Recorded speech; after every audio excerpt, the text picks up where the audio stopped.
The stars burned red with the light of dying ships. Admiral Marcus Kane stood on the bridge of the Coalition flagship and watched another battle group disappear from his tactical display. 7 years of war had brought them to this moment, and they were losing badly. The Galactic Coalition had started this war with hope.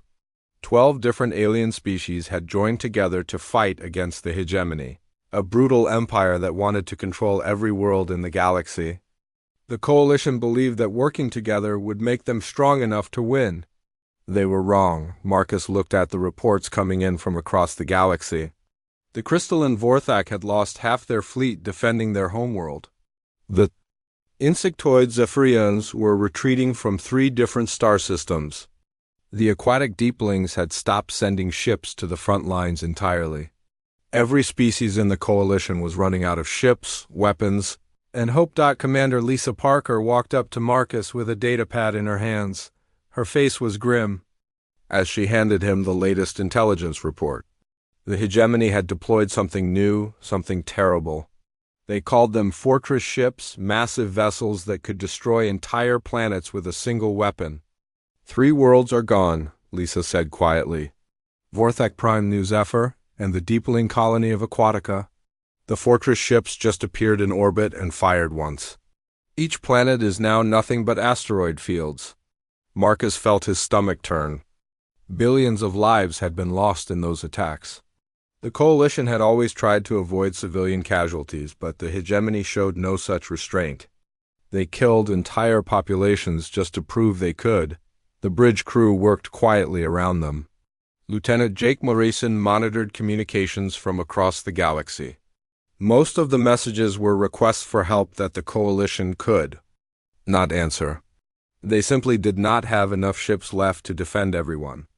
"Sir," Jake called out, "we're receiving a transmission from Hegemony High Command. They're offering surrender terms." Marcus closed his eyes. He had known this moment would come eventually. The Coalition had fought bravely, but they could not win against an enemy that had no limits. The hegemony had more ships, better weapons, and no moral boundaries to hold them back. "Put it through," Marcus said. The main screen flickered to life, showing the cold face of hegemony Admiral Corvin Thull. The alien skin was gray and scaled, with 4 arms and bright yellow eyes that seemed to glow with cruel intelligence. Behind him, Marcus could see the bridge of a massive hegemony dreadnought. "Coalition Admiral Kane," Thull said, his voice carrying the mechanical translation device that all hegemony officers used. "You have fought well, but your war is over. I offer you terms of surrender." Marcus listened as Thull outlined the hegemony's demands: complete surrender of all Coalition forces, the dissolution of all Coalition governments, the enslavement of any species the hegemony deemed inferior, the execution of all Coalition military leaders. The terms were harsh beyond belief. "You have 24 hours to decide," Thull continued. "If you refuse, we will deploy our fortress. Ships against every Coalition world. Your people will die and you will surrender anyway. Choose wisely." The transmission ended, leaving the bridge in silence. Marcus looked around at his crew. These were good people from a dozen different worlds, all united by their belief that freedom was worth fighting for. Now he had to decide whether to surrender that freedom or watch billions die. Lisa stepped closer to him. "There has to be another way," she whispered. "We can't just give up." "What choice do we have?" Marcus replied. "We've lost 60% of our fleet. The hegemony has those fortress ships. Even if we fight to the last ship, we'll just be delaying the inevitable." The Coalition Council would meet in a few hours to discuss the surrender terms. Representatives from all 12 species would argue about what to do, but Marcus already knew the outcome. They would surrender because they had no other choice. The alternative was the complete destruction of their civilizations. Jake suddenly looked up from the station. "Admiral, I'm picking up something strange on the long-range sensors." "There's a massive energy signature approaching from the edge of the system." Marcus frowned. "Hegemony reinforcements?" "No, sir, the signature is too large and moving too fast. It's unlike anything in our databases." Whatever it is, it's coming out of hyperspace in about 10 minutes. The bridge crew began working frantically to analyze the approaching signature. The energy readings were enormous, far larger than any ship in either fleet. The object was moving through hyperspace with a precision that suggested advanced technology, but the signature itself was completely unknown. Could it be a natural phenomenon? Lisa asked. Negative, Jake replied. The movement is too controlled, too purposeful. This is definitely artificial, but I've never seen anything like it. Marcus felt a strange mixture of hope and fear. After 7 years of war, he had learned not to trust unexpected developments. Still, anything that might change the current situation was worth investigating. All ships maintain current positions but prepare for unknown contact, he ordered. I want every sensor focused on that signature. If it's hostile, we need to be ready. The minutes passed slowly as the unknown object approached. The energy readings continued to climb, reaching levels that should have been impossible for any ship. Whatever was coming, it was massive beyond anything the Coalition had ever encountered. Hyperspace rupture detected, Jake announced. Contact. Emerging now? The main screen switched to a visual display of the space near the edge of the system. Reality seemed to twist and bend as something enormous forced its way out of hyperspace. The sight that emerged made everyone on the bridge gasp in amazement. It was a ship, but calling it a ship seemed inadequate. The vessel was impossibly large, dwarfing even the biggest Coalition dreadnoughts. Its hull was dark gray metal covered in angular armor plating that seemed to absorb light rather than reflect it. Thousands of weapon ports dotted its surface, and massive engine arrays glowed with bright blue light. By the stars, Lisa whispered. What is that thing? Marcus stared at the tactical display. The ship's mass readings were beyond anything he had ever seen. Its energy output suggested power generation capabilities that exceeded the entire Coalition fleet combined. This was technology that should not exist. Sir, Jake said, his voice shaking, it's broadcasting on all frequencies. The signal is encrypted, but it's trying to communicate. Marcus took a deep breath. Whatever this ship was, wherever it had come from, it represented a complete unknown in an already desperate situation. The Coalition was about to surrender to the hegemony, and now this mysterious vessel had appeared from nowhere. Open a channel, Marcus ordered. Let's see who our unexpected guests are. The massive ship hung in space like a dark mountain floating among the stars. Captain Ryan Collins commanded the Coalition scout ship Aurora, and he had been ordered to get closer to the unknown vessel for a better look. What he saw through his view screen made his hands shake as he reached for the communication controls. The ship was enormous beyond anything Ryan had ever imagined. His instruments told him it was 30 kilometers long and 12 kilometers wide, but those numbers felt meaningless when he looked at the actual vessel. It was bigger than some moons he had visited. The hull was covered in armor plating that seemed to drink in the light from nearby stars, creating an effect that made the ship appear to exist in its own pocket of darkness. This is Captain Collins to Coalition Command, Ryan transmitted, trying to keep his voice steady. I am looking at something that should not be possible. This vessel is larger than anything in our records or databases. Its mass readings are off every scale we have. The ship's surface was covered in what looked like weapon ports, thousands of them arranged in precise geometric patterns. Some were small, probably for point defense, while others were massive openings that could house weapons capable of destroying entire fleets. The engineering required to build something like this was beyond anything the Coalition understood. Ryan's science officer, Lieutenant Amy Carter, was scanning the vessel with every sensor they had. Captain, the energy readings are incredible. This ship is generating more power than our entire homeworld. The technology level is at least centuries ahead of anything we know. On the Coalition flagship, Admiral Marcus Kane watched the tactical display with growing amazement. The unknown ship was not just large, it was impossibly advanced. Its energy signature suggested technologies that the Coalition's best scientists would consider pure fantasy. The ship's very existence challenged Everything they thought they knew about physics and engineering. Commander Lisa Parker stood beside Marcus, studying the sensor readings. Admiral, our computers cannot even classify what we're seeing. This ship uses materials we cannot identify, generates energy through methods we do not understand, and its structure defies several basic laws of physics. Meanwhile, the hegemony fleet was also reacting to the newcomer. Admiral Corvin Thull stood on his command ship, staring at the same impossible vessel that had appeared from nowhere. The hegemony had conquered dozens of star systems through superior technology and ruthless tactics, but this ship represented something entirely beyond their experience. "What is that thing?" Thull demanded of his science officer. "Unknown, sir.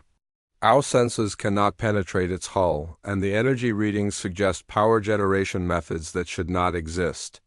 This vessel appears to be using technologies that are theoretical at best." Thull felt a cold fear creeping up his spine. The hegemony had always won through having better weapons and more ships than their enemies. Now they faced something that made their most advanced dreadnoughts look like primitive toys. Still, he was a warrior, and warriors did not show fear. The massive ship suddenly came to life. Arrays of lights began blinking along its hull, and energy started building in what were clearly weapon systems. The ship's communication array, a structure the size of a small space station, began broadcasting on every frequency known to galactic civilization. The transmission cut through all other signals, reaching every ship in both fleets simultaneously. The voice that emerged was calm and controlled, speaking in perfect galactic standard with an accent that none of the listeners could identify. "This is Admiral Patricia Hayes of the Terran Dreadnought Leviathan. We have been monitoring this conflict and have decided to intervene. All hostile forces will stand down immediately, or you will face the consequences of your actions." The name Terran sent shockwaves through both fleets. Every species in the galaxy knew the legend of the Terrans, the mythical humans who had supposedly existed long ago. According to the old stories, humans had been a powerful civilization that had destroyed itself in a great war centuries before most current species had achieved spaceflight. Most galactic historians considered humans to be nothing more than a myth, a cautionary tale about the dangers of war and self-destruction. Archaeological evidence suggested that a species called humans had once existed, but they had vanished so completely that many doubted they had ever been real. Now a ship claiming to be human had appeared, and it was unlike anything anyone had ever seen. The technology displayed by the Leviathan was so advanced that it seemed almost magical. The ship's very existence proved that humans were not only real, but had achieved a level of advancement that made every other species look primitive. "Admiral." Kane opened a communication channel to the Leviathan. "This is Admiral Marcus Kane of the Coalition Defense Force. We welcome any intervention that might end this war, but we must ask, where have you been? The galaxy has believed humans to be extinct for centuries." The response came immediately. "Admiral Kane, we have been watching from the darkness between stars. We withdrew from galactic affairs long ago, but we have never stopped observing. This war has caused too much suffering, and we can no longer stand by and watch." Admiral Thull decided to assert hegemony authority. "Unknown vessel, this is Admiral Corvin Thull of the Hegemony War Fleet. You are interfering in a legitimate military operation. Withdraw immediately or face the consequences." The human admiral's response was cold and final. "Admiral Thull, you have been offered the opportunity to end this war peacefully. The hegemony's actions have caused immeasurable suffering across the galaxy. Your fortress ships have committed genocide against innocent populations. This ends." Now, Thull felt his pride and anger overriding his caution. The hegemony had never backed down from a fight, and he would not be the first to show weakness before what appeared to be a single ship, no matter how large. "All ships prepare for battle," Thull ordered. "We will show these humans what happens when they interfere with hegemony business." The hegemony fleet, still numbering over 200 ships, began moving into attack formation. Their weapons charged and targeting systems locked onto the massive human vessel. The Leviathan remained perfectly still, making no attempt to evade or defend itself. Admiral Hayes' voice came over the communication channel one final time. "You have made your choice, Admiral Thull. I am sorry that it has come to this, but you leave us no alternative. All ships prepare for defensive action." The Leviathan's hull began to change. Armor plates shifted and rotated, revealing weapon systems that made the Coalition's most advanced armaments look like primitive tools. Energy began building in massive arrays along the ship's flanks, creating visible distortions in space itself. The war was about to end, but not in the way anyone had expected. Admiral Corvinthal stared at the massive human ship and felt something he had not experienced in decades of warfare. For just a moment, doubt crept into his mind. The Leviathan was unlike anything he had ever seen, and its technology seemed impossible. But Thol was a hegemony commander, and the hegemony had never lost a battle through superior firepower. "All ships, target that vessel and fire at will," Thol commanded. "Show these humans the power of the hegemony war machine." The hegemony fleet unleashed everything they had. 200 ships opened fire simultaneously, filling space with deadly energy. Plasma cannons that could melt through the thickest armor sent streams of superheated matter toward the Leviathan. Quantum torpedoes that could destroy entire space stations streaked through the void. Gravity bombs that could crush a moon into a ball of metal detonated against the human ship's position. The barrage was magnificent and terrible. The combined firepower of the hegemony fleet could have destroyed a small planet. The energy discharge lit up the entire star system, creating a light show that could be seen from neighboring systems.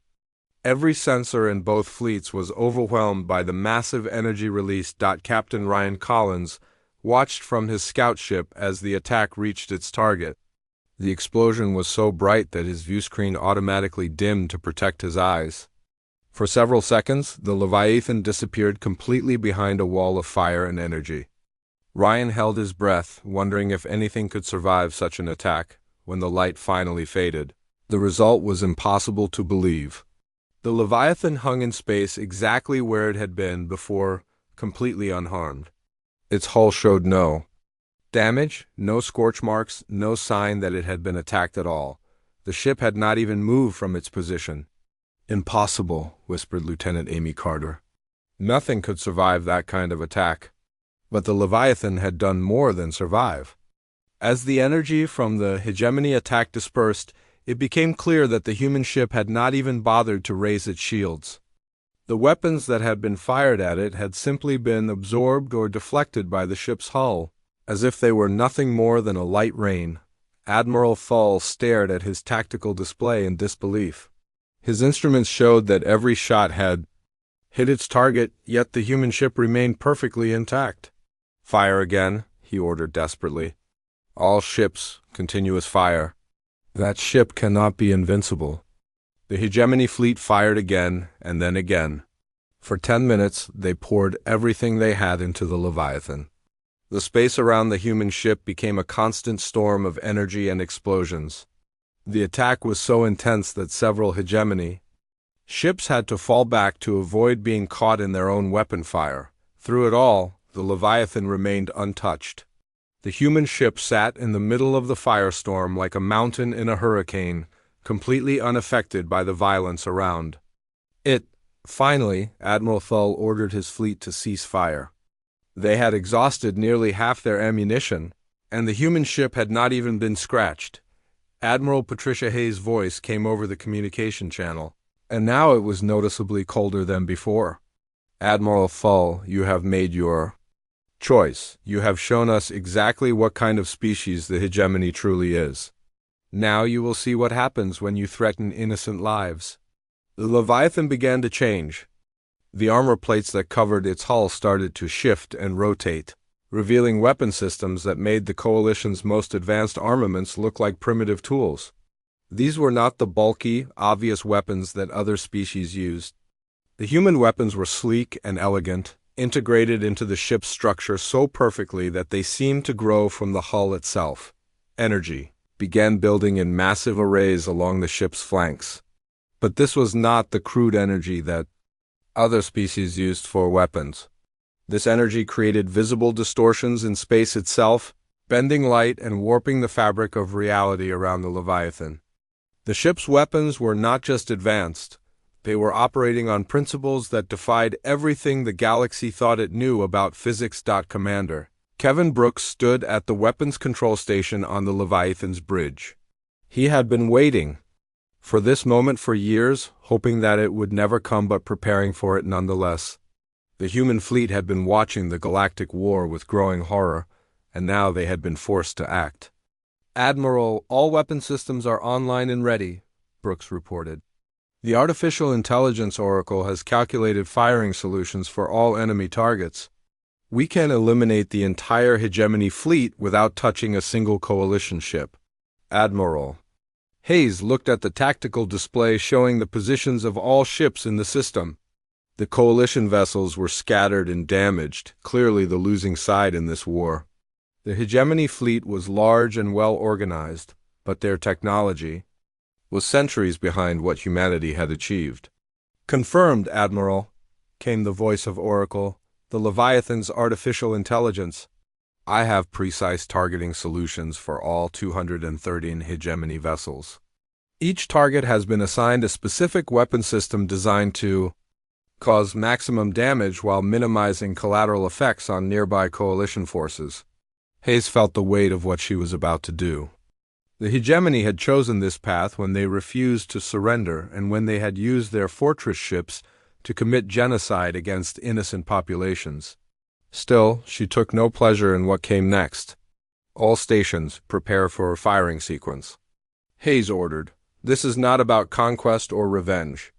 This is about ending a war that has caused too much suffering. Fire when ready." The Leviathan's weapons activated with a sound that was felt rather than heard. The ship's hull hummed with energy as systems that had been dormant for centuries came to life. The weapon arrays that had been hidden beneath the armor plates now glowed with power that made the nearby stars seem dim by comparison. The first salvo from the Leviathan lasted exactly 3.7 seconds. In that brief moment, beams of energy that operated outside normal physics reached out across the star system. Each beam was perfectly aimed, striking its target with surgical precision. The weapons did not miss, did not fail, and did not cause any damage beyond their intended targets. When the firing stopped, the silence was complete. Every single hegemony ship had been destroyed, turned into expanding clouds of debris that glowed with residual energy. 213 vessels that had terrorized the galaxy for years were gone, eliminated so quickly that their crews probably never knew what hit them. The coalition fleet remained untouched. Not one coalition ship had been damaged by the human weapons, despite the fact that many of them had been very close to hegemony vessels. The precision required for such an attack was beyond anything the galaxy had ever seen. Admiral Thull's flagship was among the debris, and with it died the hegemony's dream of galactic conquest. The war was over, ended not by negotiation or gradual defeat, but by a demonstration of power so overwhelming that continued resistance was impossible. The silence that followed the destruction of the hegemony fleet was unlike anything Admiral Marcus Kane had ever experienced. The tactical display on his ship showed empty space where moments before 200 enemy vessels had been preparing to conquer the galaxy. The debris fields glowed with strange energy, the only evidence that the most powerful fleet in known space had ever existed. Every person on every coalition ship stared at their sensors in complete disbelief. The hegemony had been the most feared military force in the galaxy for over a century. Their ships had conquered dozens of star systems and enslaved entire species. Now they were gone, destroyed so quickly that the human attack had seemed more like a natural disaster than a military action. Captain Ryan Collins sat in stunned silence on his scout ship. He had watched the entire battle from beginning to end, and his mind could barely process what he had witnessed. The Leviathan had taken everything the hegemony could throw at it without even raising shields, then had eliminated the entire enemy fleet in less than 4 seconds with weapons that seemed to bend reality itself. Admiral Kane, this is Captain Collins, Ryan finally managed to say over the communication channel. I have visual confirmation that all hegemony vessels have been destroyed. There are no survivors, no escape pods, nothing. They are simply gone? Marcus took a deep breath and opened a channel to the Leviathan. His voice shook slightly as he spoke. This is Admiral Marcus Kane of the Coalition Defense Force. We thank you for your intervention, but we must ask, who are you really, and where have you been all this time? The response came immediately from Admiral Patricia Hayes. Admiral Kane, I believe formal introductions are in order. I am Admiral Patricia Hayes, representing the Terran Colonial Defense Force. We have been watching this conflict with growing concern about the massive loss of civilian life. What followed was a conversation that would change everything the galaxy thought it knew about itself. Admiral Hayes explained that humanity had not destroyed itself as everyone believed. Instead, they had made a deliberate choice to withdraw from galactic affairs after a devastating war with an ancient enemy that had threatened all life in the galaxy. 300 years ago, Hayes continued, humanity fought a war against an enemy that you have never heard of. We called them the Devourers, and they consumed entire star systems to fuel their expansion. We defeated them, but the cost was enormous. We lost billions of our people and had to use weapons that nearly tore apart the fabric of space itself. Dr. Amanda Foster, the Leviathan's chief science officer, took over the explanation. Her voice was calm and precise as she described humanity's technological development. After the war with the Devourers, we realized that we had become too dangerous to remain part of normal galactic civilization. Our weapons could destroy solar systems, our ships could travel between galaxies, and our technology was advancing faster than our wisdom. The humans revealed that they had spent the last 3 centuries developing not just better weapons, but better ways of thinking about conflict and civilization.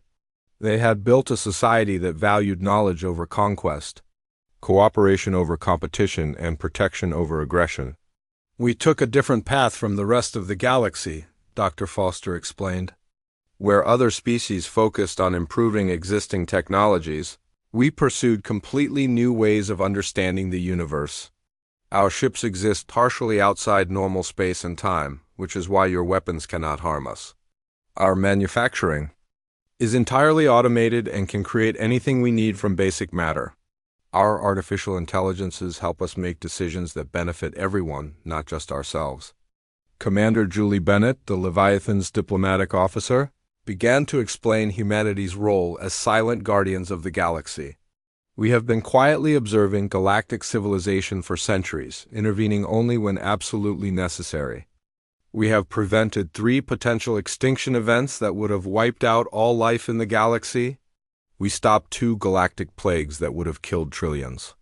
We eliminated several rogue artificial intelligence networks that threatened to enslave every organic species. The revelations continued to pour out, each one more shocking than the last.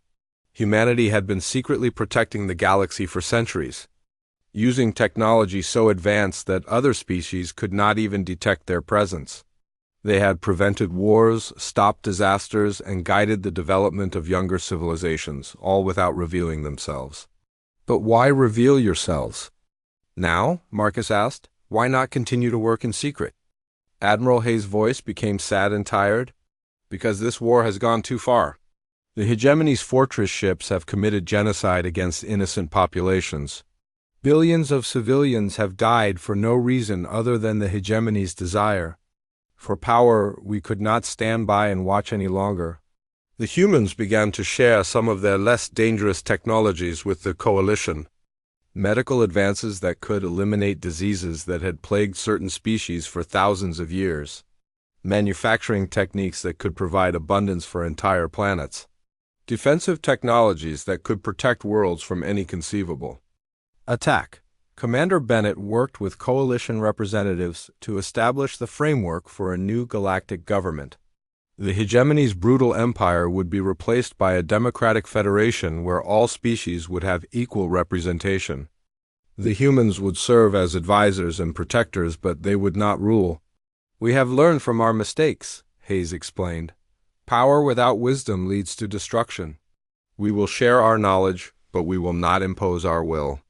The galaxy must choose its own path to peace. The remaining hegemony worlds began to surrender as news of their fleet's destruction spread. Without their military might, the hegemony's political structure collapsed almost overnight. Species that had been enslaved for generations were suddenly free to determine their own futures. Admiral Kane found himself struggling to understand the magnitude of what had happened. In a single day, the balance of power in the galaxy had shifted completely. The war that had consumed countless lives was over, not through exhaustion or negotiation, but through the intervention of a species that had transcended the need for traditional warfare. What happens now? Marcus asked. Now we rebuild, Hayes replied. We help the galaxy heal from this war. We establish a lasting peace based on cooperation rather than conquest. And we make sure that something like the hegemony never rises again. As the first day of the new era dawned, ships from across the galaxy began to arrive at the former battlefield. They came not as conquerors or warriors, but as representatives of species that were finally free to live in peace.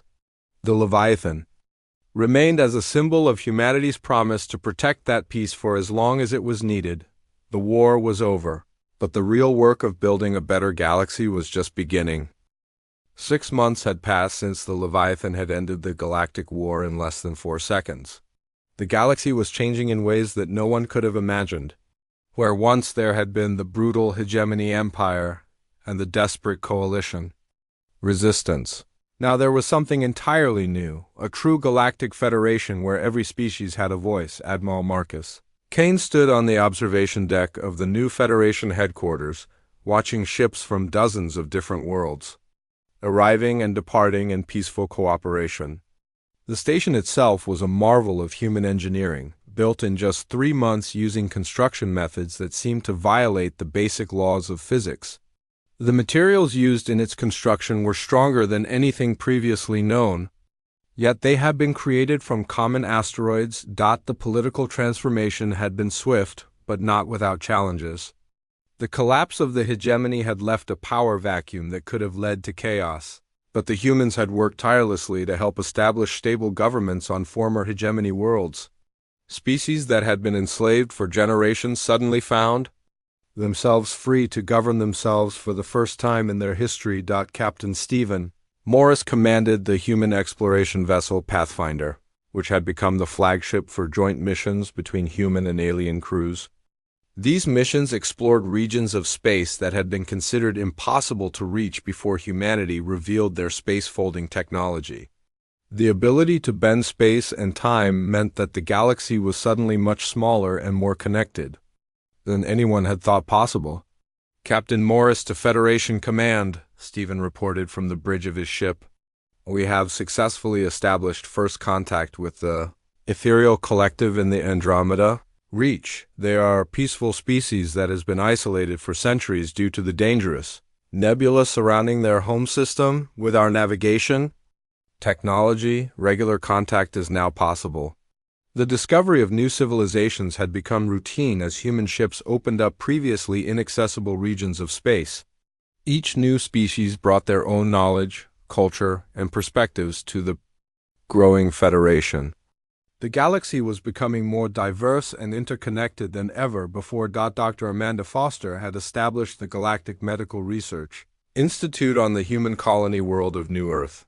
The institute combined human medical technology with the knowledge of dozens of alien species to create treatments that had seemed impossible just months before. Diseases that had plagued entire civilizations for millennia were being eliminated one by one.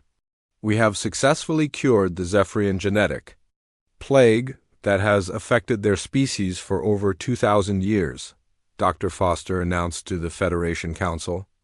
The treatment uses a combination of human genetic therapy and Vorthak crystal resonance healing. The first generation of healthy Zephyrian children in 2 millennia will be born next month. The economic transformation was equally dramatic. Human manufacturing technology could create anything needed from basic raw materials, eliminating scarcity for the first time in galactic history. Worlds that had struggled to feed their populations now had abundance. The fear and desperation that had driven much of the galactic conflict simply disappeared when everyone had enough. Commander Julie Bennett had become the Federation's chief diplomatic officer, working to integrate former hegemony worlds into the new democratic system. It was not always easy work, as many species had lived under authoritarian rule for so long that they struggled to understand concepts like voting and representation. The former hegemony world of Kronos Prime has successfully held its first free elections, Bennett reported to Admiral Hayes. The new government includes representatives from all 3 species on the planet, including the Kronari, who were enslaved by the hegemony for over a century. They have requested Federation membership and protection. The integration of former hegemony territories was proceeding faster than anyone had expected. The promise of protection by human ships meant that these worlds no longer needed to fear conquest by stronger neighbors. For the first time in generations, they could focus on building peaceful societies instead of preparing for war. Captain Ryan Collins had been promoted to command the Federation patrol ship Unity, which monitored the former war zones to ensure that peace was being maintained. His ship was equipped with human sensor technology that could detect threats from across entire star systems, making it impossible for anyone to secretly build military forces. All sectors report complete peace, Ryan announced during his monthly briefing. Trade routes that were closed for years due to the war are now operating at full capacity. The economic recovery is happening faster than our most optimistic projections. The Leviathan remained stationed at the site of the final battle, which had been converted into a memorial for all those who had died during the 7-Year War. The massive human ship served as both a monument to the past and a guardian of the future. Its presence reminded everyone that the peace they now enjoyed was protected by forces beyond their ability to challenge. Admiral Patricia Hayes had established her headquarters on the memorial station, from where she coordinated humanity's ongoing protection of the galaxy. Other human ships had revealed themselves over the months, though none were as large as the Leviathan. Each one was assigned to protect a different region of space, ensuring that no new empire could rise to threaten the peace. The galaxy has changed more in 6 months than it did in the previous 6 centuries, Hayes reflected during a meeting with the Federation Council. We have ended not just this war, but the cycle of conquest and revenge that has driven galactic politics for millennia. The transformation went beyond politics and economics. The very culture of the galaxy was changing as species that had been enemies for generations learned to work together. Human philosophy about cooperation and mutual benefit was spreading, creating a new way of thinking about civilization and progress.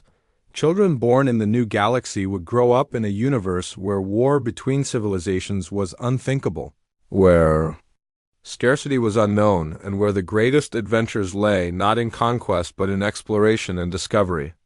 They would inherit a galaxy protected by guardians who had learned the true cost of power and had chosen wisdom over domination. The war that had threatened to destroy galactic civilization had ended not with the exhaustion of the combatants, but with the intervention of a species that had transcended the need for conflict.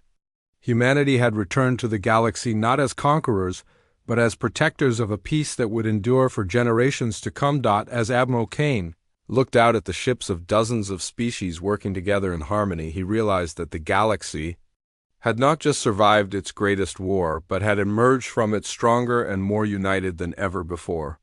The arrival of humanity's Dreadnought had indeed ended the war, but more importantly, it had begun an age of peace that would reshape the very meaning of civilization among the stars.